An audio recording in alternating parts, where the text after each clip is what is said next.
Na semana passada a gente falou um pouquinho sobre aquela conversa de Jesus com a mulher samaritana, daquele texto de João capítulo 4. Não sei quantos de vocês estavam aqui, sei que alguns estão chegando agora das férias e tal, mas naquela conversa a gente falou um pouco sobre aquela imagem muito bonita que Jesus nos oferece, sobre a pessoa do Espírito Santo como fonte de vida, né? Aquele que é a fonte de vida, e essa fonte de vida que Deus nos dá a possibilidade de bebermos da sua água, e da nossa vida, da nossa existência, é que surge essa fonte de vida a dar de beber, a saciar a sede daqueles que estão ao nosso redor. É esse Deus que entra na nossa vida. E a partir desse momento, quando esse Deus entra na nossa vida, na pessoa do Espírito Santo, o que acontece é que já não é mais a nossa vida, mas nós passamos a viver a vida de Deus.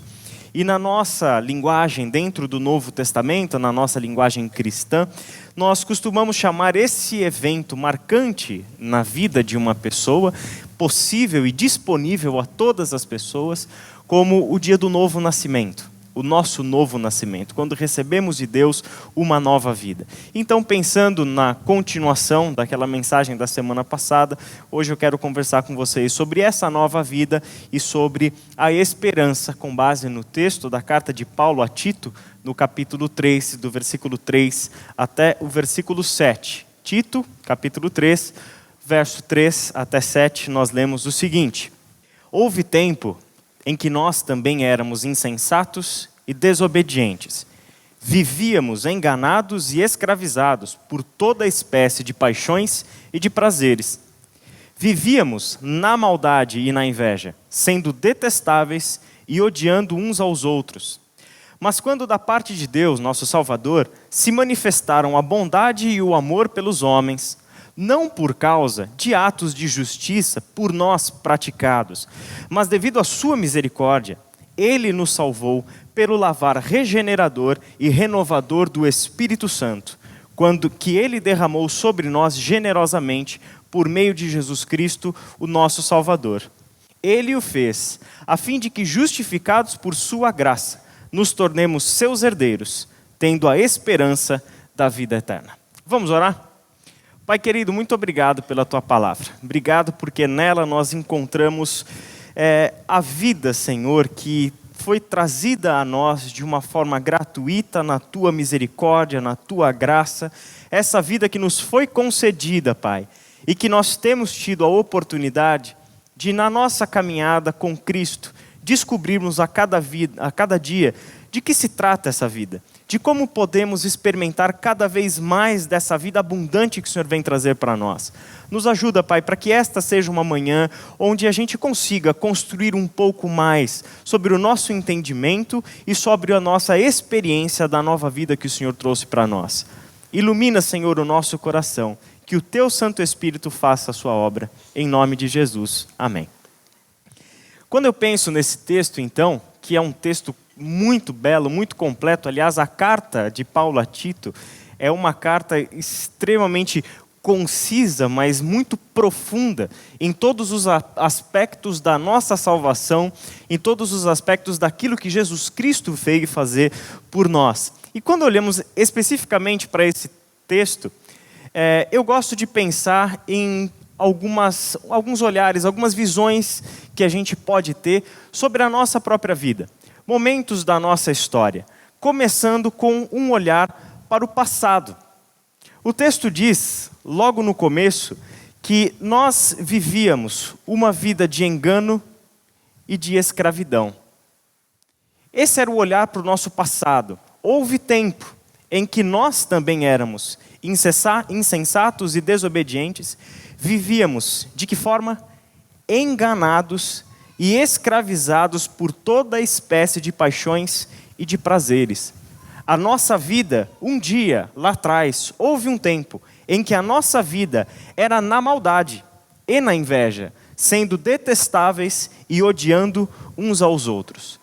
Que descrição quando Paulo olha para o passado. E o interessante é que quando Paulo fala de houve tempo, ele não fala dos outros. Ele não fala julgando os gentios ou julgando os judeus. Ele fala de todos nós. Ele se inclui. Esse era o meu passado.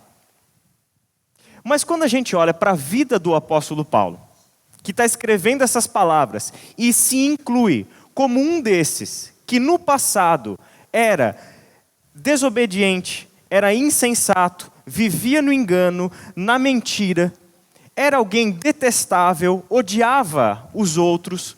Quando Paulo fala sobre essas coisas em toda a sua vida, a gente já deveria parar para pensar o seguinte: mas espera aí, esse apóstolo Paulo, mesmo antes de ter se convertido a Cristo, quem ele era? Ele era um judeu. E esse judeu, Paulo, não era um judeu qualquer. Ele, Paulo, pertencia ao partido judaico dos fariseus. E os fariseus, apesar de ser um termo pejorativo para nós hoje, os fariseus eram o grupo que, entre os judeus, mais levavam a sério o cumprimento da lei e da vontade de Deus. O próprio apóstolo Paulo, em outros textos, como em Gálatas capítulo 1, por exemplo, como em Filipenses capítulo 3, quando ele fala sobre o seu passado como um judeu, antes de se converter a Cristo, ele diz o seguinte: olha, lá no passado, quando eu não conhecia Cristo, antes de Cristo ser manifestado a mim, eu vivia como um fariseu. E a minha vida como um fariseu era uma vida irrepreensível no que diz respeito ao cumprimento da lei de Deus. Você poderia olhar para a minha vida, isso antes de Cristo, eu só tinha a lei de Deus. Só tinha a lei, a vontade de Deus expressa na sua lei. Eu vivia de acordo com aquilo. A minha vida era extremamente regrada. Eu não saía e não me desviava nem para a esquerda e nem para a direita daquilo que era a vontade de Deus.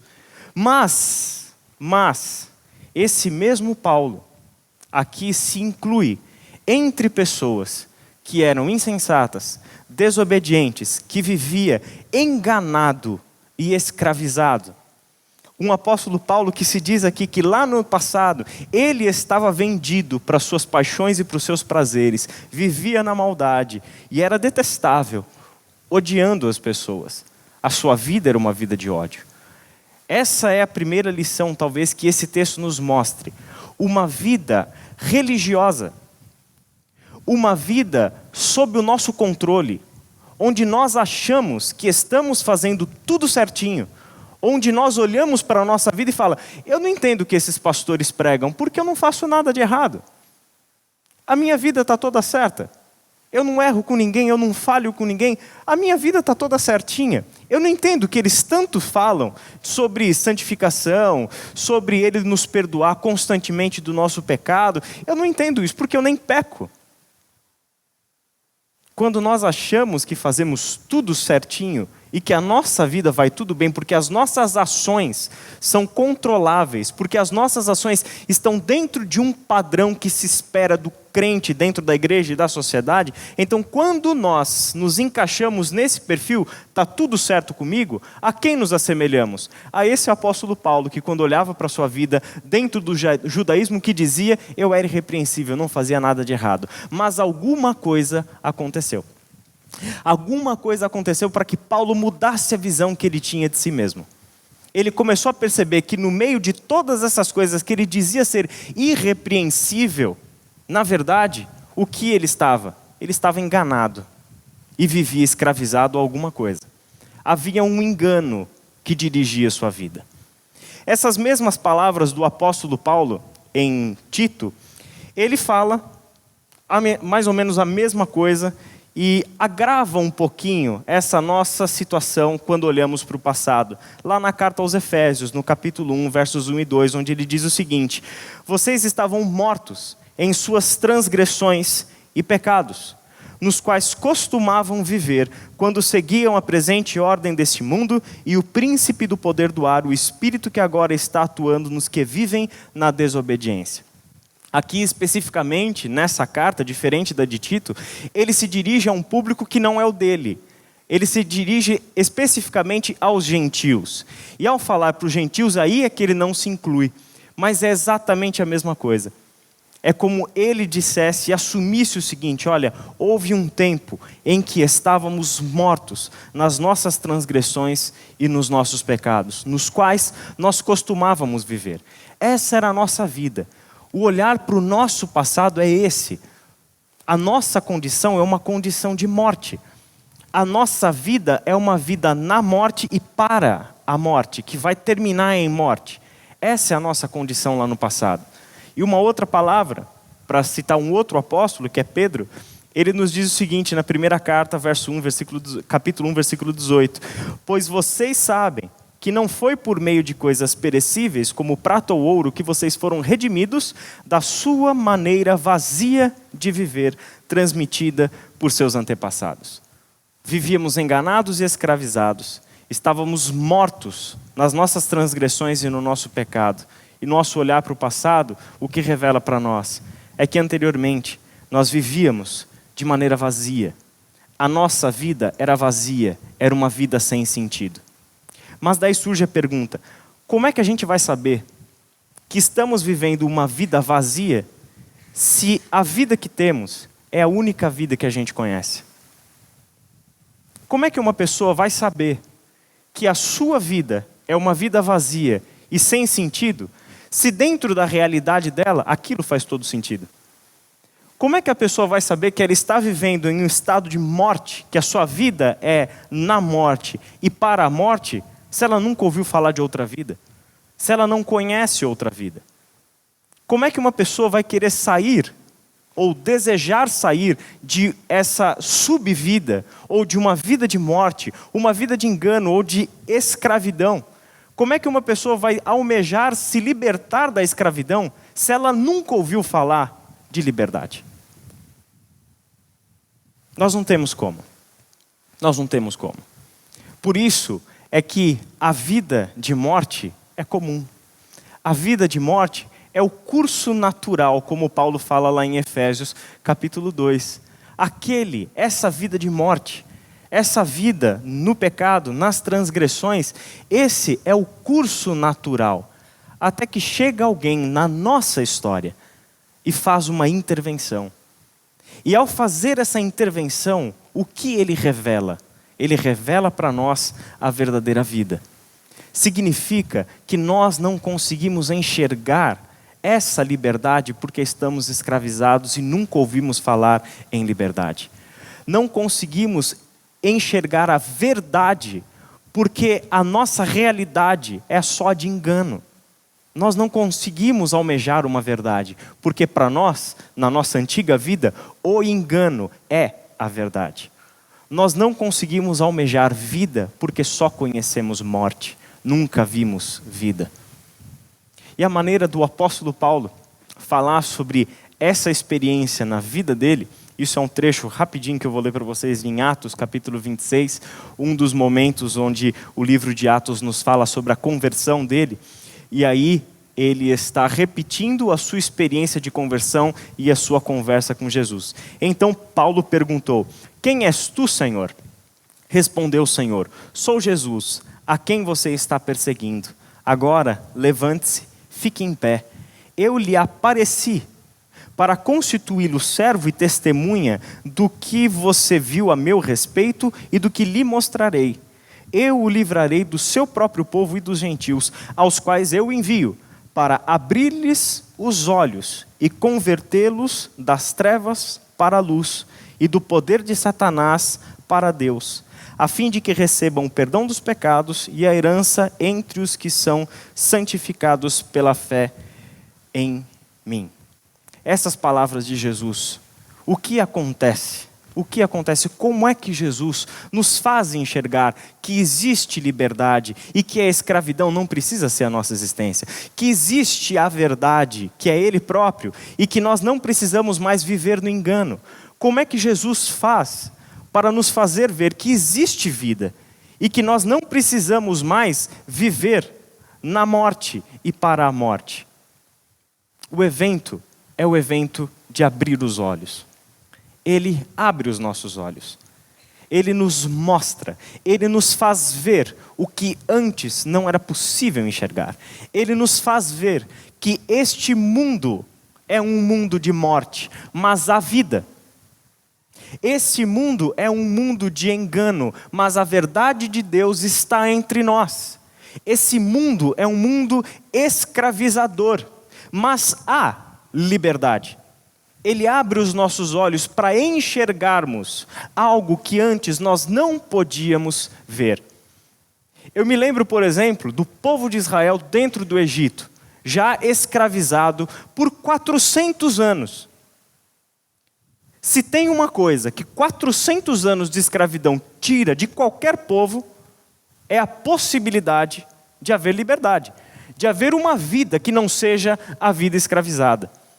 Até que Deus decide intervir naquela história. E quando Ele intervém naquela história, o que Ele faz?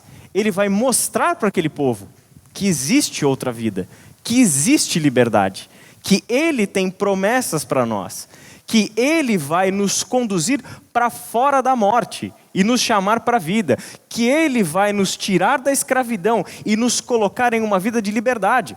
Ele vem mostrando isso, e toda a trajetória de saída do povo de Israel do Egito e a saída dos valores do Egito de dentro desse povo já escravizado e, portanto, formado na escravidão por 400 anos, é esse processo pedagógico de Deus, em mostrar para esse povo que, olha, até hoje vocês foram feitos escravos, até hoje vocês estavam escravizados nas mãos de líderes opressores e vocês não conheciam o Deus de vocês.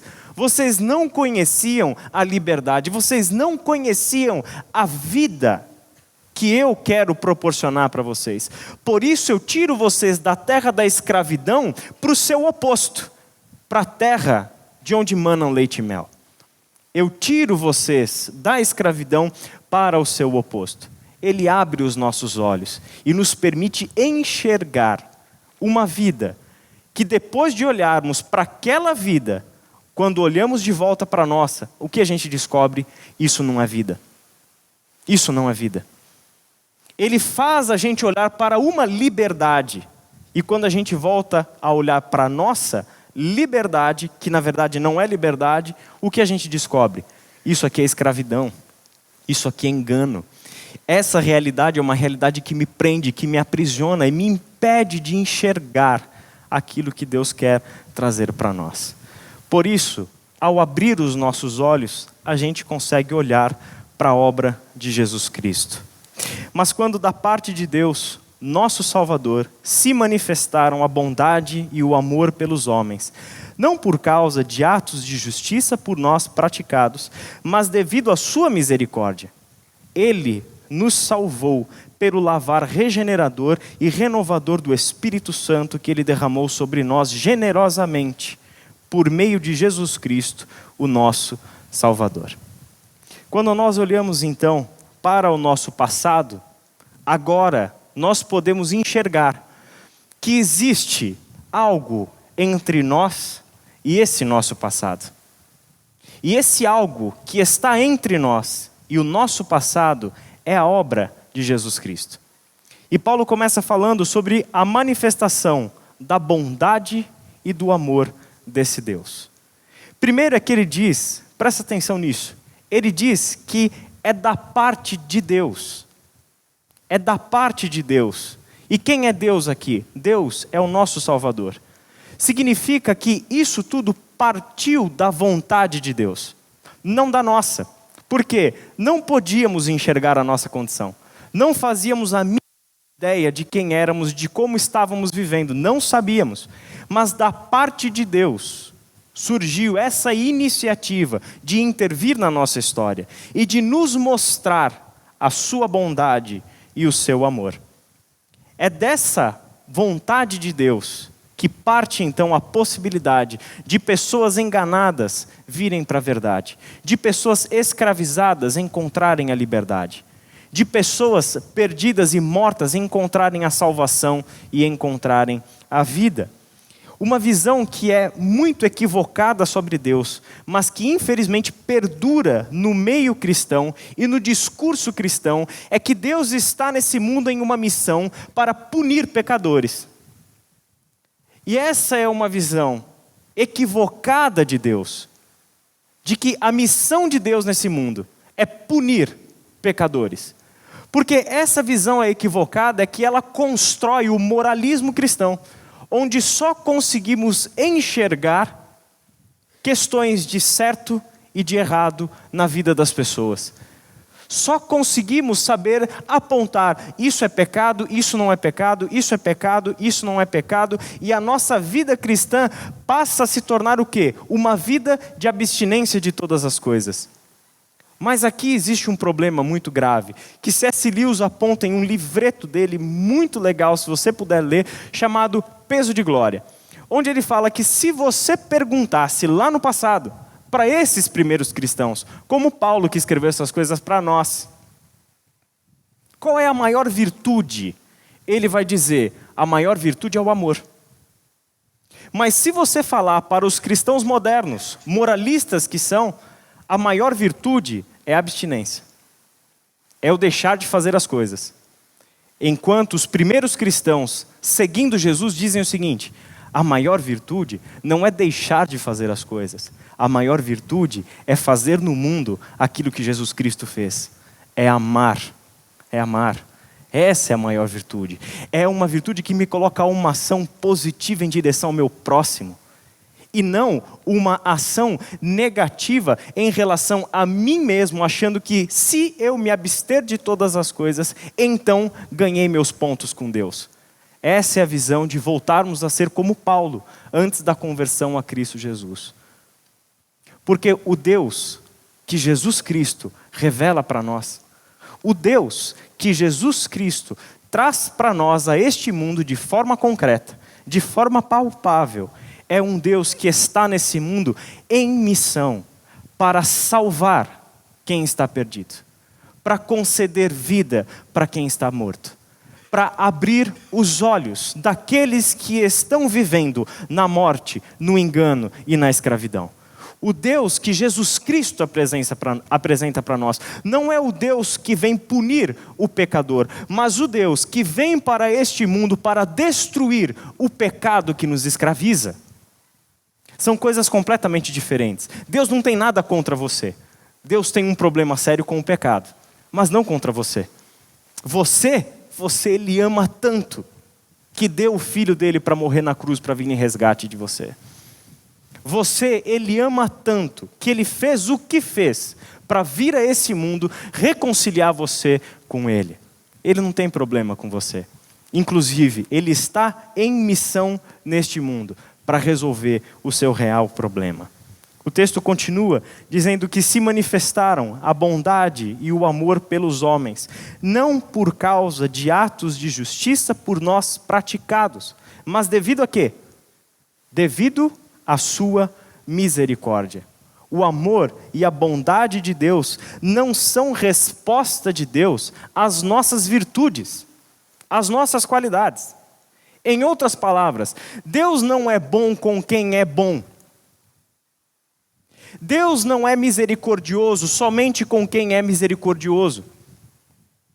É exatamente o oposto. Partiu dele. E essa bondade e esse amor pelos homens, então, não são por causa dos nossos atos de justiça. Porque não há atos de justiça praticados por nós. Nós somos o que somos. Quando nós olhamos para o passado, é aquilo que nós somos. Estamos em morte, separados de Deus, separados da vida de Deus. E essa é a nossa realidade. Então, quando Ele manifestou o seu amor e a sua bondade a nós, Ele o fez por sua misericórdia. E não porque somos bons. Ele não retribui de acordo com as nossas obras. E isso é algo que a gente precisa aprender a confiar nesse Deus. Porque isso não nos autoriza a vivermos do jeito que a gente quer. Já que Ele não age de acordo com as minhas obras, então, decididamente, eu vou viver da pior maneira possível, porque eu sempre vou alcançar a graça de Deus. Bom, esse é um argumento que muita gente usa. E por mais que não formule essa frase, vive desse jeito. O próprio apóstolo Paulo sabia desse argumento. Quando ele escreveu Romanos, no capítulo 6, ele falou sobre isso. Que diremos então? Porque onde houve pecado, superabundou a graça? Porque por causa do pecado, então Deus revelou uma graça ainda maior? Isso é um convite de Deus para a gente pecar para que haja mais graça ainda? Muito pelo contrário. Porque já não é mais a nossa antiga vida. Porque entre o nosso passado e o nosso presente existe a obra de Cristo, que nos deu uma nova vida. Que nos deu a possibilidade de um recomeço, mas um recomeço totalmente novo, onde aquela vida passada, ela parou na cruz de Cristo. Ela foi crucificada em Cristo Jesus. E a partir dali, volta à vida, ressurge um novo ser. É justamente por isso que nós temos essa graça de Deus sobre nós, essa bondade e esse amor de Deus sobre nós, que nos revela o seguinte: não foi por causa dos nossos atos de justiça, mas sim porque esse Deus é extremamente misericordioso. Porque com esse Deus não há a lógica da meritocracia. Porque com esse Deus, a linguagem dele é a linguagem da graça. O texto continua falando para nós desse lavar, ou desse banho regenerador e renovador do Espírito Santo. Mas devido à sua misericórdia, ele nos salvou pelo lavar, pelo banho regenerador e renovador do Espírito Santo, que ele derramou sobre nós generosamente por meio de Jesus Cristo, o nosso Salvador. Aqui nesse texto, o novo nascimento, a nova vida, é descrita como banho ou lavar regenerador e renovador do Espírito Santo. Isso significa que o novo nascimento acontece através do Espírito Santo. É o novo nascimento que traz para nós a vida do Espírito Santo. E ele só acontece por meio desse Espírito Santo. Ou nas palavras de Jesus para Nicodemos, que eu até citei na semana passada. É aquele que nascer do Espírito. Ter sido gerado no Espírito e nascer do Espírito. É uma vida totalmente nova. É uma vida inédita na história da humanidade. Nunca aconteceu algo parecido, a não ser a partir daquilo que aconteceu com Jesus Cristo. Porque a vinda do Espírito Santo, como eu disse na semana passada, ela estava vinculada à morte e à ressurreição de Jesus. E Jesus, ao estar entre nós, ele nos promete o Espírito Santo, como aquele que o Pai enviaria após Jesus ter morrido e ressuscitado. A vinda do Espírito Santo, portanto, está vinculada especialmente à ressurreição de Jesus. Porque quando a gente fala que o novo nascimento acontece pelo Espírito Santo, é o mesmo que dizer que nós nascemos de novo por meio da ressurreição de Jesus dentre os mortos. Sabe por quê? Olha que coisa linda esse texto de Paulo. E se o Espírito daquele que ressuscitou Jesus dentre os mortos habita em vocês, aquele que ressuscitou a Cristo dentre os mortos também dará vida a seus corpos mortais por meio do seu Espírito que habita em vocês. Porque o Espírito Santo é o poder de Deus da ressurreição. Porque a vinda do Espírito Santo está vinculada à morte e à ressurreição de Jesus. Porque quem trouxe Jesus de volta à vida é o poder vivificador do Espírito Santo de Deus. E esse mesmo Espírito que trouxe Jesus Cristo de volta à vida é o Espírito Santo que passa a viver e conceder vida a todos aqueles e aquelas que creem em Jesus Cristo como seu Senhor e como seu Salvador. Continuando, esse novo nascimento então é descrito como, por meio do Espírito Santo, como a nova vida, e o motivo desse novo nascimento renovador, esse novo nascimento por meio do Espírito Santo renovador, é justamente a misericórdia de Deus, que ele derramou sobre nós generosamente por meio de Jesus Cristo. Tudo isso devido à sua misericórdia. A primeira frase do versículo. Mas devido à sua misericórdia, é que nós recebemos esse Espírito Santo. E essa palavra misericórdia aqui tem um peso muito grande. Porque na mente de um hebreu, como o apóstolo Paulo, a palavra misericórdia, lá no hebraico, ela traz a ideia de um amor, mas tão forte, que se assemelha às dores de parto. A misericórdia é um amor tão forte, semelhante às dores de parto. Significa que a misericórdia de Deus é o seu amor que gera a vida, que dá a luz, que possibilita uma nova vida vir à existência. E quando essa nova vida vem à existência, o que nós podemos? Agora nós podemos olhar para o futuro. E quando olhamos para o futuro, o que nós encontramos? Uma nova vida em virtude da esperança. Olha o texto. E ele o fez a fim de que, justificados por sua graça, nos tornemos seus, tendo a esperança do quê? Olha que coisa incrível. Ele fez tudo isso para que nós, justificados por sua graça, nos tornemos algo que antes nós não éramos. Seus herdeiros. Nos tornemos alguém, pessoas, homens e mulheres que têm a esperança, mas não a esperança qualquer, a esperança da vida eterna. E o que é essa vida eterna? Porque todas as outras esperanças que nós podemos ter, e nós construímos a nossa vida em cima de esperanças. Quando nós somos jovens, nós temos a esperança do nosso amanhã. Esperança de fazermos a nossa faculdade, de nos formarmos, de sermos as pessoas que queremos ser, de constituirmos a nossa família. Temos a esperança de construir uma vida com todos aqueles modelos e etc. que a gente sonha, enfim, ou que sonham por nós, enfim. Nós temos esses desejos. Nossa esperança de que essas coisas venham à realidade.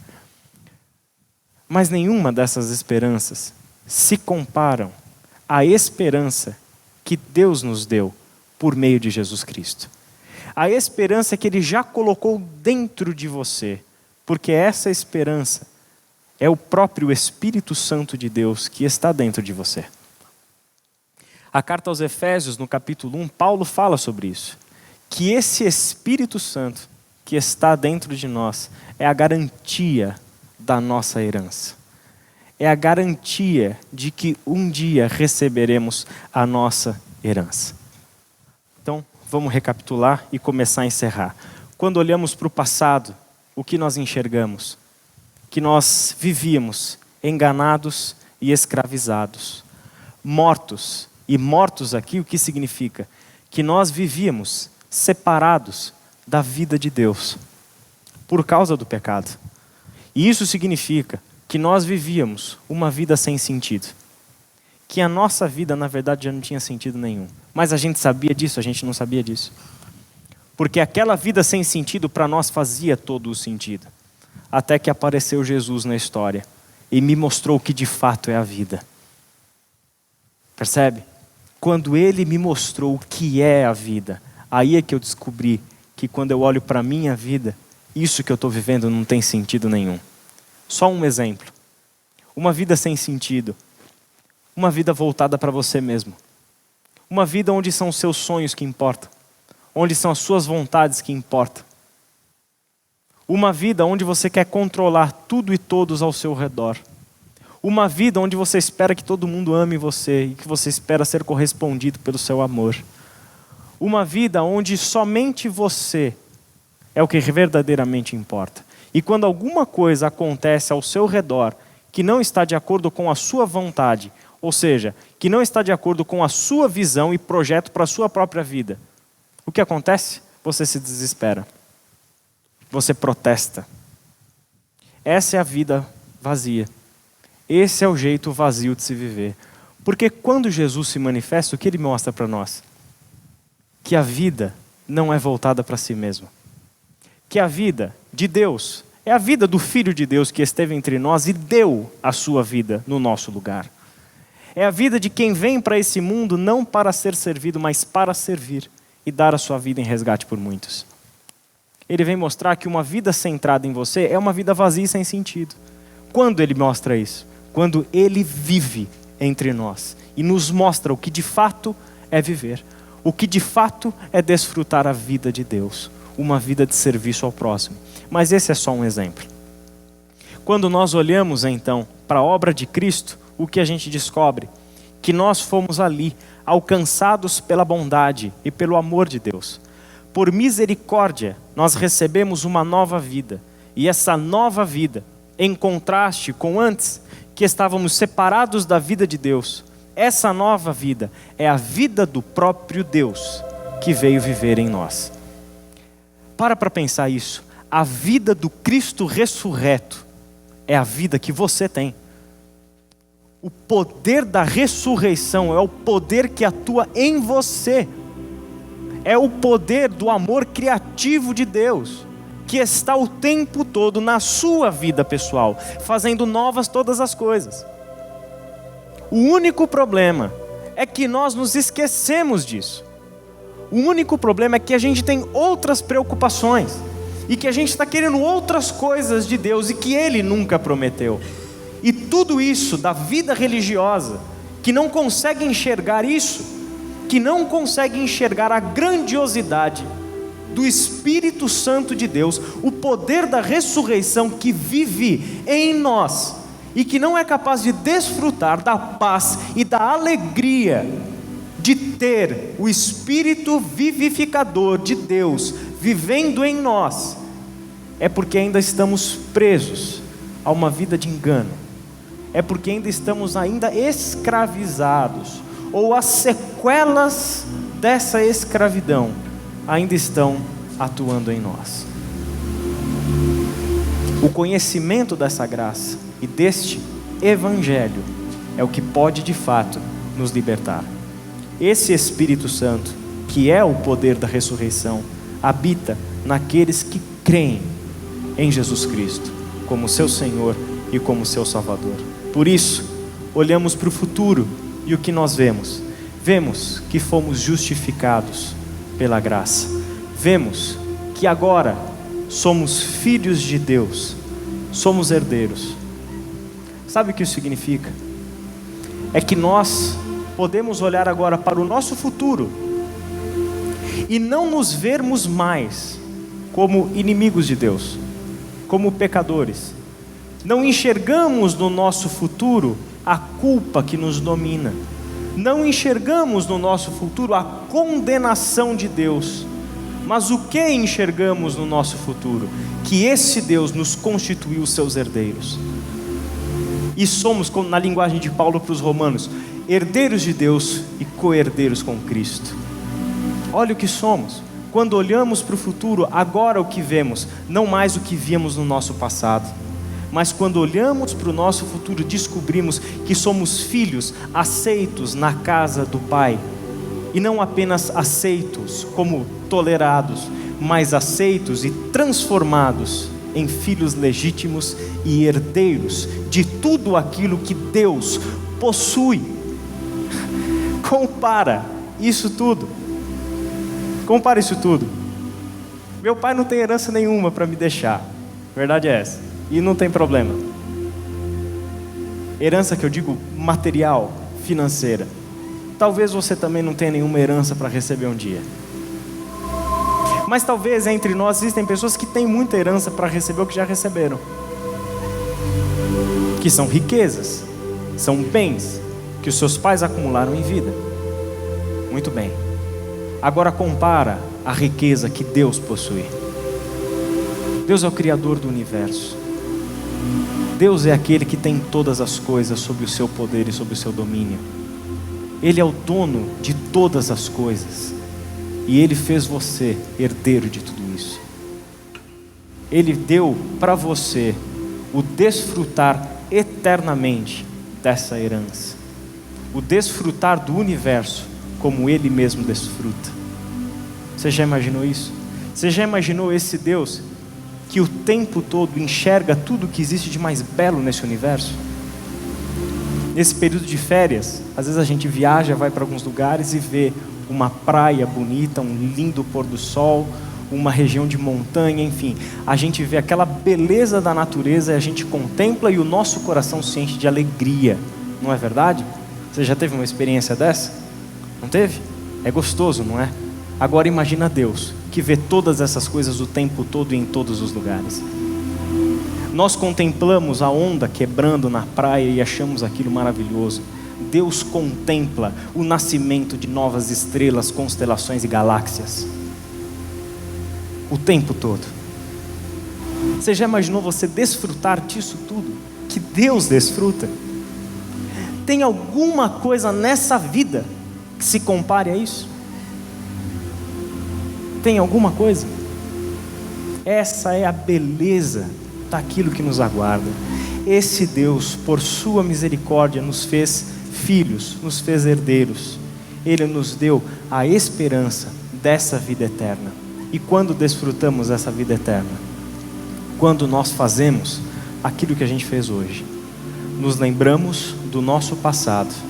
Descobrimos que entre o nosso passado e o nosso presente existe a obra de Jesus Cristo, onde aquele nosso passado morre e uma nova vida nasce. Quando nós trazemos isso à memória, olhamos para o futuro e o que a gente descobre? Eu não sou mais aquilo que um dia fui. Aos olhos de Deus, e já está dado para mim a herança de tudo aquilo que é de Deus. Quando nós trazemos essas coisas para o nosso presente, nós temos um vislumbre do que é a eternidade. Nós temos no presente um momento eterno. Nós vivemos aqui uma experiência eterna. Quero fechar com essa citação de Jürgen Moltmann. Para compreender a novidade dessa vida de fato, temos que olhar adiante para o futuro de Deus pela força da esperança. Não podemos olhar de volta para uma radiante manhã da criação que será restaurada, para uma origem em que as pessoas ainda eram santas, justas e boas. O novo nascimento para a vida eterna não é o paraíso refeito, mas estende-se até o mundo da ressurreição. E esse mundo da ressurreição, olho nenhum viu, ouvido nenhum ouviu, mente nenhuma imaginou o que Deus preparou para aqueles que o amam. Mas Deus o revelou a nós por meio do Espírito. Esse nosso futuro não é o Éden refeito. Não é voltarmos ao Éden no sentido de que ele está preservado em algum lugar e um dia a gente volta para lá. Não é uma memória de quando nós vivíamos antes de cometermos o pecado. São todas as coisas feitas totalmente novas. De modo que não existe nos nossos olhos, nos nossos ouvidos, na nossa mente, nenhuma possibilidade de imaginar tudo aquilo que Deus preparou para nós e que nos aguarda nessa vida do futuro. Quando Deus, esse Deus que está vindo ao nosso encontro, no tempo e no espaço, na história, esse Deus que está rumo ao nosso encontro, trará para nós. Nós não conseguimos nem imaginar, mas nós temos momentos como esse, quando por meio desse Espírito Santo que habita em nós, ele reacende dentro de nós essa esperança. Olhamos para o futuro e nos enchermos de coragem, de força, de paz e de alegria para enfrentarmos a nossa vida presente. Vamos orar? Nosso Deus e Pai, nós queremos agradecer ao Senhor, porque por sua misericórdia, Pai, o nosso passado foi lavado. Pela sua misericórdia, Senhor, somos feitos novas criaturas, à imagem de Jesus Cristo, com um espírito totalmente novo, com o teu Espírito, a força da ressurreição atuando em nós. Obrigado, Senhor, porque o Senhor nos limpou do nosso passado, o Senhor nos trouxe a vida, o Senhor nos concedeu liberdade, o Senhor nos salvou, o Senhor nos tirou de uma existência no engano, onde a gente só conseguia olhar para nós e satisfazer as nossas paixões e as nossas próprias vontades. mas na cruz de Jesus Cristo, esse nosso passado foi apagado, e no poder da ressurreição, a nossa vida nos foi devolvida. Obrigado, Senhor, porque o Senhor nos trouxe de volta à existência, mas com uma vida totalmente nova. Obrigado porque essa vida é uma vida de uma viva esperança naquilo tudo que o Senhor está trazendo para nós, e que nós, Pai, conseguimos apenas olhar de relance, mas nunca concretamente tudo aquilo que o Senhor tem preparado para nós. Nos faça viver, Senhor, na força do Teu perdão e da esperança. Nos faça viver, Senhor, livres do nosso passado para uma vida nova, completamente nova, em Jesus Cristo, nosso Senhor. Cuida dos nossos corações, Pai, e nos traz, Senhor, sempre para perto de Ti de volta. Em nome de Jesus. Amém.